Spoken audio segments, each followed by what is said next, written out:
கருத்துக்களை பகிர்ந்து கொள்வதற்காக இணைகிறார் விடுதலை சிறுத்தைகள் கட்சியுடைய எம்பி திரு ரவிக்குமார். சார் வணக்கம். ராஜமன்னார் கமிட்டியுடைய குழு இன்னைக்கும் பேசப்படக்கூடிய நிலையில இந்த குரியன் ஜோசப் உடைய அறிக்கை இன்னைக்கு சட்டமன்றத்தில் தாக்கல் செய்யப்பட்டிருக்கு. முதலமைச்சருடைய பேச்சுடைய முக்கியத்துவம் என்ன, உங்களுடைய பார்வை என்ன? கலைஞர் அவர்கள் 50 ஆண்டுகளுக்கு முன்பு ராஜமன்னார் குழுவை அமைத்து மத்திய மாநில உறவுகளை பரிசீலித்தார்.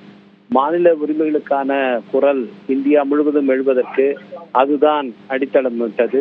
அதற்கு பிறகுதான் அனந்தசாகி தீர்மானம் பஞ்சாபிலே நிறைவேற்றப்பட்டது.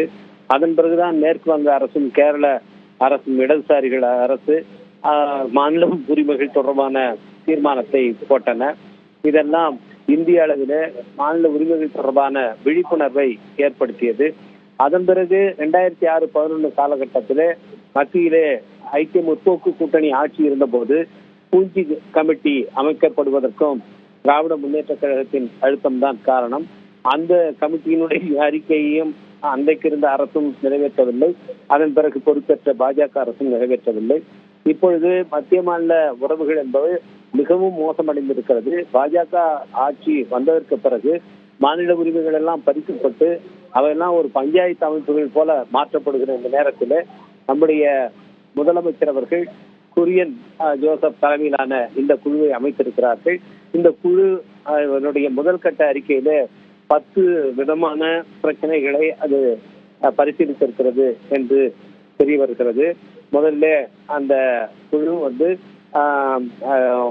அதிகார பரவலாக்கம், அதுபோல மாநில சுயாட்சி, அதற்கு பிறகு இது தொடர்பாக அரசமைப்பு சட்டத்திலே செய்ய வேண்டிய மாற்றங்கள், அதற்கு பிறகு மாநிலத்தினுடைய எல்லைகளை வரையறுப்பது, அதுபோல மொழி பிரச்சனை, ஆளுநரை வைத்து மத்திய அரசு மாநில அரசுகளை தொல்லைக்கு உட்படுத்துவதை தடுப்பது, ஆளுநருடைய அதிகார வரம்புகளை நிர்ணயிப்பது, அதுபோல அடுத்து வர இருக்கிற மிகப்பெரிய ஆபத்தாக இருக்கிற நம்முடைய தொகுதி மறுசீரமைப்பு பிரச்சனைகள், அப்போ தேர்தல் பிரச்சனைகள், அதுபோல கல்வியிலே தலையிடுவது, கல்வியை மாநில பட்டியலுக்கு மீண்டும் கொண்டு வருவது, அதுபோல சுகாதார நிலையம் இப்போது ஒன்றிய அரசு தலையிட்டு அதையும் தனது கட்டுக்குள் கொண்டு போகிறது, அதை தடுப்பது. இதற்கு அடுத்ததாக வரி வருவாய் பகுதியில நமக்கு இழைக்கப்படும் அநீதியை தடுப்பதற்காக ஜிஎஸ்டி முறையில செய்யப்பட வேண்டிய சீர்திருத்தங்கள், இப்படி அடிப்படையான விஷயங்களை இந்த முதல் கட்ட அறிக்கையில அவர்கள் பரிசீலித்திருப்பதாக நான் அறிய வருகிறேன். நிச்சயமாக இந்த அறிக்கை எப்படி ராஜமன்னார் குழு அறிக்கை இந்திய அளவிலே ஒரு பெரிய விழிப்புணர்வை ஏற்படுத்தியதோ அதை போல மிகப்பெரிய விழிப்புணர்வை ஏற்படுத்தும். மாநில உரிமைகளை மீட்பதற்கான ஒரு செயல் திட்டத்தை இந்த அறிக்கை முன்வைக்கும் என்று நினைக்கிறேன். எதிர்வரும் சட்டமன்ற தேர்தலே முதலமைச்சர் அவர்கள் சொன்னது போல டெல்லி ஆட்சியா தமிழ்நாட்டு ஆட்சியா என்ற நிலையில அதற்கான வாக்கெடுப்பாக சட்டப்பேரவை தேர்தல் அமையும். அதற்கு இந்த அறிக்கை அடித்தளம் அமைக்கும் என்று நான் கருதுகிறேன். உங்களுடைய விரிவான கருத்துக்களுக்கு மிக்க நன்றி திரு ரவிக்குமார். அடுத்ததாக பாஜகவுடைய மூத்த தலைவர் திருமிகு தமிழிசை சவுந்தரராஜன் இணைகிறார். மேடம் வணக்கம். வணக்கம்.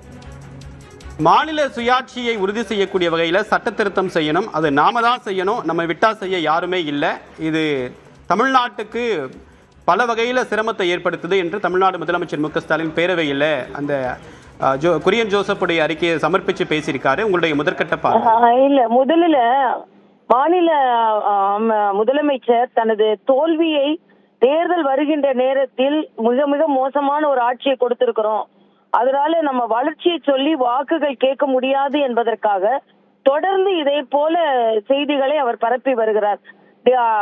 டீலிமிட்டேஷன் அது வராதுன்னு தெரிஞ்ச பிறமும் டீலிமிட்டேஷனுக்கு எதிராக கூட்டம் கூட்டுறேன் அப்படின்னு சொன்னாரு. அதே மாதிரி நீட்டுக்கு எதிராக வராதுன்னு தெரிஞ்ச பிறமும் நாங்க கையெழுத்து போடுவோம்னு சொன்னாரு.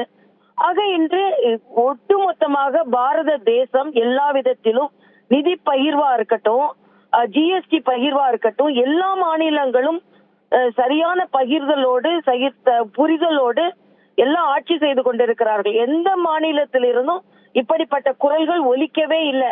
அப்படின்னா என்ன அர்த்தம்?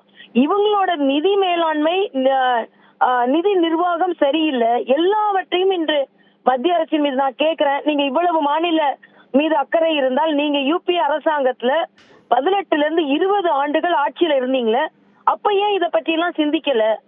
ஆக இவங்க கையில ஆட்சியும் இவங்க அதிகாரமும் இருக்கும் பொழுது எதை பற்றியுமே சிந்திக்காமல் இந்த தேர்தல் வருகின்ற நெருங்குகின்ற நேரத்தில் ஒரு அவநம்பிக்கை இருப்பதனால் இவர்தான் காப்பாற்ற போறாருன்னா காங்கிரஸ் கூட வச்சுட்டு இவர் எப்படி காப்பாத்துவாரு? காங்கிரஸ் இன்னைக்கு மாநிலத்தில் உள்ள உரிமையை பத்தி பேசுறீங்க, தேசத்தோட உரிமையை பறித்தவர்கள் அவர்கள் எமர்ஜென்சி பீரியட்ல.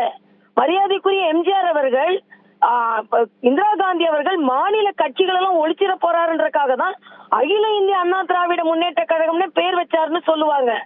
ஆக காங்கிரஸ் மாதிரி இல்ல பாஜக, எல்லாருக்கும் ஒரு முழுமையான உரிமையை கொடுத்து அதற்கான நிர்வாகத்தை நடத்தி கொண்டிருக்கிறார்கள். அதனால அப்பட்டமாக இது தேர்தல் பயத்தினால் ஒவ்வொரு நாளும் முதலமைச்சர் ஒன்றை பேசிக் கொண்டிருக்கிறார் என்பதுதான். அவருக்கு மாநில உரிமையை விட அவரோட தேர்தல் வெற்றியை வைத்துதான் அவர் இதெல்லாம் கணக்கு போட்டுக் கொண்டிருக்கிறார் என்பது எனது கருத்து. உங்களுடைய கருத்துக்களுக்கு மிக்க நன்றி திருமிகு தமிழ் சவுந்தரராஜன். தொடர்பான சிறப்பு நிரலையை ஒரு சிறு இடைவேளைக்கு பிறகு தொடரலாம்.